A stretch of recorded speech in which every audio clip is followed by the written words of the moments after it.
नमस्कार मित्रों, मैं एस.वी. भारद्वाज आपका एक बार फिर से स्वागत करता हूं। ज्योतिषी चर्चा में आज हम मकर राशि की बात करेंगे। मकर लगन के लिए भी यह चर्चा लागू होगी। अगर आपको अपना लगन मालूम है तो आप लगन से भी देख सकते हैं। कल मेष संक्रांति है और सूर्य का मेष राशि में जाना, सूर्य मेष राशि में उच्च के हो जाते हैं और यहाँ पर बैठकर सूर्य बहुत शुभ फल देने वाले होते हैं। जैसा कि आप इस चार्ट से देख रहे हैं, चतुर्थ भाव में सुख भाव जिसे कहते हैं, जो आपकी ज़मीन जायदाद पेरेंटल प्रॉपर्टी का भाव है, मदर का भाव है, आपकी माता का भाव है, पब्लिक का भी भाव यही माना जाता है, क्योंकि कालपुरुष की कुंडली में यहाँ पर चंद्रमा की कर्क राशि आती है। तो इस भाव से हम ये भी देखते हैं कि संसार में, पब्लिक में, यार दोस्त रिश्ते नातेदारों में व्यक्ति की कैसी प्रतिष्ठा होगी, चतुर्थ भाव भी बताता है। प्रतिष्ठा कहीं या प्यार मोहब्बत मिलेगा व्यक्ति को अपने आसपास के लोगों से। जैसे जैसे राजयोग होते हैं उस हिसाब से उसे दुनिया में प्यार मोहब्बत मिलता है, उसका रिस्पेक्ट होता है। तो चतुर्थ भाव का स्ट्रोंग होना, शुभ ग्रहों का होना व्यक्ति को दूर दूर तक सफलता मिलती है पब्लिक के कार्यों में। ऐसा व्यक्ति अगर पब्लिक कंसल्टेंट हो, किसी का सूर्य ही फोर्थ हाउस में हो, तो विल पावर तो अच्छी होती है, क्योंकि सूर्य आत्मा के कारक है, शासन सत्ता के कारक है, समाज से, सरकार से उसे लाभ होता है, पिता के कारक है। ऐसे व्यक्ति का पिता ज़्यादातर अच्छी स्थिति में होता है, अच्छे स्टेटस वाला होता है। लीडरशिप क्वालिटीज होती है। कॉन्फिडेंस, फोर्थ हाउस में बैठा हुआ सूर्य, जैसा कि ये कल से आ रहा है सूर्य, तो आपको कॉन्फिडेंस देगा। गुरु के साथ है, गुरु तो मित्र है, और मेष राशि में मंगल की राशि है, मंगल भी मित्र है, गुरु सूर्य दोनों का। तो दोनों ग्रह मित्र क्षेत्रीय हैं। सबसे इंपॉर्टेंट बात होती है ज्योतिष में, जब आप कोई कुंडली देखते हैं दोस्तों, एक सूत्र बता दूं, अगर आप एस्ट्रोलॉजी सीख रहे हैं, ये पल्ले बांध लीजिए। सबसे पहले आप देखिए ग्रह कितने मित्र क्षेत्रीय हैं, कितने शत्रु क्षेत्रीय हैं। अगर ज़्यादा ग्रह मित्र क्षेत्रीय हैं तो वह कुंडली अच्छी है, अगर ज़्यादा ग्रह शत्रु क्षेत्रीय हैं तो आप समझ सकते हैं कुंडली कमज़ोर हो जाती है। यहाँ पर गुरु और सूर्य दोनों मित्र क्षेत्रीय हैं, वह भी केंद्र में, सुख भाव में, जमीन जायदाद के भाव में, भौतिक सुखों के भाव में, मदर के भाव में, पेरेंटल प्रॉपर्टी का भाव भी यही है। तो आपको चलिए फलादेश की बात पहले कर लेते हैं। फलादेश करने से पहले ये बताना जरूरी होगा कि फोर्थ हाउस तो जैसे कि बता दिया, जमीन जायदाद सुख का है, प्रॉपर्टी का है, पेरेंटल प्रॉपर्टी का है, मदर का है, पब्लिक का है। सूर्य किसके कारक हैं? सूर्य मोटे तौर से आपकी आत्मा के कारक है। आपके जो शरीर में हृदय धड़कता है दोस्तों, हृदय के भी कारक माने जाते हैं। सूर्य हृदय के भी कारक माने जाते हैं, और इसी तरह से शासन सत्ता से जुड़े हुए जो लोग हैं उसके भी कारक हैं, राजतंत्र के कारक हैं, सरकार के कारक हैं, पिता के भी कारक हैं।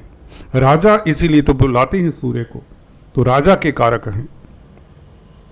तो जिनका सूर्य अच्छा होता है उन्हें सरकारी जॉब मिलने में आसानी रहती है, सरकारी महकमों में काम करता है, उच्च पद आसीन होता है। अगर यह सूर्य मित्र क्षेत्रीय हो, केंद्र त्रिकोण में हो, आत्मिक बल के साथ साथ व्यक्ति में लीडरशिप क्वालिटीज होती है, व्यक्ति दलेर होता है, व्यक्ति को संसारिक सुख भोगने का मौका मिलता है, व्यक्ति का शरीर स्वस्थ होता है, निरोगी होता है। सूर्य अष्टम भाव के मालिक है, प्रभावित करेंगे गुरु को, क्योंकि सूर्य बहुत स्ट्रोंग है, उच्च के हैं। उच्चस्थ राशि में बैठकर सूर्य गुरु को प्रभावित करेंगे। अष्टम भाव अकस्मात होने वाली घटनाओं को बताता है। गोपनीय कार्यों का अष्टम भाव है, पताल का भाव है कहते हैं अष्टम भाव को। तो अगर आप रिसर्च कर रहे हैं, अकल्ट विद्याओं में इंटरेस्ट लेते हैं, अकल्टिस्ट हैं, या कोई डिटेक्टिव हैं, प्राइवेट डिटेक्टिव हैं, या सीबीआई, सीआईडी इत्यादि में इंटेलिजेंस एजेंसीज के लिए कामकाज करते हैं, कहीं दूर दराज जंगलों में, पहाड़ों में आप अपनी रिसर्च में, अपनी मेडिटेशन में, योगा में आदि इत्यादि मंत्र तंत्र में बिजी हैं, या उस तरह से व्यस्त हैं तो ये आपके लिए अच्छा समय है। अकस्मात लाभ के भी योग बनाता है क्योंकि गुरु धन के कारक हैं। सूर्य अष्टम भाव के मालिक है। अष्टम भाव अकस्मात होने वाली घटनाओं का है, अचानक से शुभ समाचार मिलने के योग, क्योंकि सूर्य उच्च के हैं। यही सूर्य अगर प्रताड़ित हो, कमजोर हो, तो जिंदगी में व्यक्ति के अप्स एंड डाउन अचानक आते हैं। दोस्तों मैंने क्या कहा, गौर करिए। अगर अष्टम भाव का कोई भी लगन राशि हो, कोई भी किसी का हो, ये सूत्र है, अगर अष्टम भाव का मालिक कमजोर हो, प्रताड़ित भी हो, शत्रुओं से दृष्ट हो, शत्रुओं के संग हो, तो व्यक्ति के जिंदगी में काफ़ी अप्स एंड डाउन अचानक से आते हैं जो वह ख्वाब में भी नहीं सोचता। तो यहाँ पर सूर्य क्योंकि मित्र क्षेत्रीय हैं, तो इस महीने सरकारी तंत्र से अगर आपको कोई भय चिंता रही है, वह भय चिंता का निराकरण होता है। भय चिंता वह बेफजूल ही आप कर रहे थे पिछले कुछ समय से, क्योंकि सूर्य राहु के साथ हैं, तो कहीं ना कहीं राहु तो राहु है, मन को तो भ्रमित करते हैं। राहु कहते हैं ना सर है सर, और केतु धड़ है, तो राहु में तो कहते ब्रह्मांड समाया होता है। और सूर्य आज तक अभी तक राहु के साथ हैं, तो कहीं ना कहीं सरकारी कामकाज को लेकर सरकारी संबंधित सरकार से संबंधित कोई भी कामकाज अधूरे हैं, कोई भय चिंता भी दे दिया करते हैं। आत्मा में कहीं ना कहीं गिल्ट की भावना भी देने की कोशिश करते हैं, जिनकी राहु या सूर्य की दशा अंतर्दशा हो। कुछ ऐसा हो जाता है, ना चाहते हुए भी हो जाता है। ये राहु इतना छलिया प्लेनेट है दोस्तों, बच के रहिए इससे। इसके लिए मैं जो उपाय बताता रहता हूं वह रामबाण उपाय हैं, जरूर किया करें। हल्के फुल्के उपाय हैं, देखने में करने में कोई ज़्यादा समय नहीं लगता। आप राहु के उपाय करते रहें, कार्मिक प्लेनेट है, बहुत अच्छा रहता है। एनीवे, जब तो सूर्य उच्च के हो रहे हैं तो अब तो रात गई बात गई, तो उसमें कोई ऐसी बात ही नहीं है। तो अब सूर्य गुरु के साथ देखिए, अष्टमेश और 12th लॉर्ड दोनों का संबंध चतुर्थ भाव में हो रहा है। इस अवधि में जमीन जायदाद प्रॉपर्टी से संबंधित कामकाज पूरा महीना ना करें, कोई सेल परचेज का डॉक्यूमेंट साइन ना करें, बस एक एहतियात रखें। अदरवाइज सूर्य आपकी प्रतिष्ठा बढ़ाता है क्योंकि कारक है, पब्लिक में आपका ढंका बजेगा। 4th हाउस आपको सुखी करेगा। सुख भाव में बैठा हुआ सूर्य गुरु मित्र क्षेत्रीय, अकस्मात ढंग से कोई अच्छी खबर मिले, अकस्मात ढंग से कोई लाभ हो जाए, बहुत बड़ा लाभ।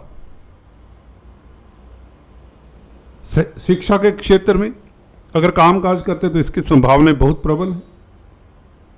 फाइनेंस के क्षेत्र में तो भी चांसेस बहुत प्रबल हैं। बैंकिंग में है या अर्थव्यवस्था से कोई नाता है, पैसे का लेन देन का कारोबार है, या वायदा व्यापारी हैं, डेली बेसिस पर इन्वेस्टमेंट करते हैं, या शेयर बाजार में कामकाज करते हैं, प्रॉपर्टी का कामकाज करते हैं, अकस्मात ढंग से मोटा पैसा, मोटा लाभ आपको हो सकता है। शिक्षा से फायदा हो, सरकारी तंत्र से कोई शुभ समाचार मिल जाए, लिगेसी से लाभ हो जाए, गुरुओं से आशीर्वाद मिले, धर्म के प्रति आपकी आस्था बढ़े, जिससे आपका स्वास्थ्य भी उत्तम हो, सुख सुकून का एहसास, हॉस्पिटल्स के चक्कर लगाने बंद हो जाते हैं। बीमारी का अगर भय था तो वह भय निरस्त निकलता है, वो निर्मूल निकलता है। उसका कारण कई बार होता है कुछ शरीर में काफ़ी, खासकर सीनियर सिटीजन्स को मैंने देखा, उम्र के साथ साथ इस तरह के रोग होते हैं जो व्यक्ति को परेशान करते हैं, परंतु इस अवधि में आपकी परेशानियों का निराकरण होगा, सॉल्यूशन मिल जाएगा आपको, और हॉस्पिटल्स में चक्कर लगाने की ज़रूरत नहीं पड़ेगी। विदेशी कामकाज करते हैं, मल्टीनेशनल कंपनीज में कामकाज करते हैं, तो इससे बेहतर योग नहीं होगा। सफलता मिलेगी आपको विदेशी कामकाज में, मल्टीनेशनल कंपनीज में कामकाज करते हैं तो बहुत बेहतर समय। विदेशाटन के योग, इमिग्रेशन एजेंसीज चलाते हैं तो बहुत बेहतर समय। शिक्षक हैं, टीचर हैं, काउंसलर, कंसल्टेंट हैं तो बेहतर समय, क्योंकि गुरु शिक्षा के कारक है। सन उच्च के तो गुरु का प्रभाव बढ़ाएंगे। लग्नेश अपनी ही राशि में शनि बैठे हुए हैं, अभी गुरु के नक्षत्र में गोचर कर रहे हैं, तो शिक्षा में काउंसलिंग कंसल्टेंसी से खास लाभ हो, मेडिकल क्षेत्र से लाभ हो। सूर्य जब उच्च के होते हैं तो आप मेडिकल क्षेत्र में अगर आप टीचर हैं, गाइड हैं, प्रोफेसर हैं, तो आपके लिए बहुत उत्तम समय। गुरु का प्रभाव अष्टम भाव के ऊपर सूर्य से युक्त होकर निश्चित तौर से पराविद्याओं से आपको लाभ हो, विदेशों से लाभ हो, एक्सपोर्ट इंपोर्ट के कार्यों से लाभ हो, आपकी गुरुता में वृद्धि हो, आपके ज्ञान में वृद्धि हो, लोग आपकी प्रशंसा करेंगे, आपके कॉन्फिडेंस में कई गुना इजाफा होगा, आप निर्भय होंगे, निडर होंगे। सूर्य है ना, आत्मा बली है, स्वास्थ्य उत्तम होगा, इससे गुणी हो जाएंगे, गुणों की खान हो जाएंगे कहीं तो। गोपनीय कार्यों में आपको खास सफलता, कोई भी गोपनीय कार्य, रिसर्च का कार्य है, कोई भी तंत्र मंत्र, मेडिटेशन, योगा, जो भी ऐसे कार्य जो लोगों से शेयर नहीं किए जा सकते, आपके जो दुख कष्ट हैं जो आपके दिमाग में ही थे, जिनसे वैसे ही खाम खा कई बार होते, आप घबरा रहे थे, सोच रहे थे, वो निर्मूल निकलेंगे, उनका कोई स्थान नहीं मिलेगा। अब वैसे ही आप सोचेंगे मैं चिंता किए जा रहा था। काफ़ी बातें ऐसी होती हैं मन में आती जाती रहती हैं, क्योंकि राहु के साथ सूर्य रहें तो भ्रम की स्थिति से निकलेंगे और आपको साफ साफ दिखेगा, आप हल्के फुल्के रहेंगे। बहुत अच्छा ये योग है जो सुख में वृद्धि करता है, स्वास्थ्य में वृद्धि करता है, ज्ञान में वृद्धि करता है, विदेशों से लाभ देता है और आत्मा की तुष्टि होती है, प्रसन्न रहते हैं, प्रभु की ओर आपके 2 कदम और बढ़ जाते हैं। अपनी रिस्पॉन्सिबिलिटीज का निर्वाह करने से आपको आनंद आता है, संसारिक सुख भोगने से भी आपको आनंद आएगा और बल्कि इसको भोगने का आपको मौका मिलेगा। गिल्ट की भावना खत्म होगी, अपने आप के ऊपर संयम रखोगे। शुक्र जैसा प्लेनेट जो उच्च का हो तो कहीं ना कहीं वह भी आपको राज दरबार से सम्मान दिलाने में मदद करता है। शेयर बाजार से खास रूप से इस अवधि में लाभ होने की योग बनते हैं जो स्पेकुलेशन का कामकाज करते हैं। अगर आप स्पोर्ट्समैन हैं, खेल खिलाड़ी हैं, तो भी यह योग आपको इनर्जाइज करता है। दोस्तों इतना ही। Please do subscribe, like and share. Thanks for watching this video. God bless.